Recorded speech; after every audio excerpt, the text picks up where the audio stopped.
செந்தில், குணா, வேலு, தம்பி இவங்க எல்லாரையும் அன்பு வாழ்க்கையோட இணைக்கிறது ராஜன் தான்.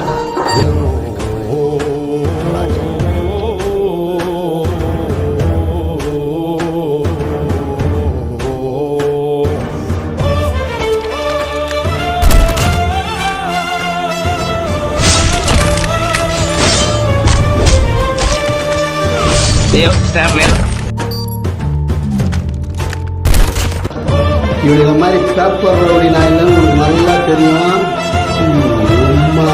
சொல்லி ஊரில் இருக்கிறவங்கலாம் என்ன நல்லவன் சொல்லுவானான்னு எனக்கு தெரியாது. ஆனால் எனக்கு தெரிஞ்சு நான் எந்த கெட்டதும் பண்ணதில்லை. டவுன் ஆங்கர் தான்டா அவ்வளோ பெரிய கப்பல். Good job out there, old boy.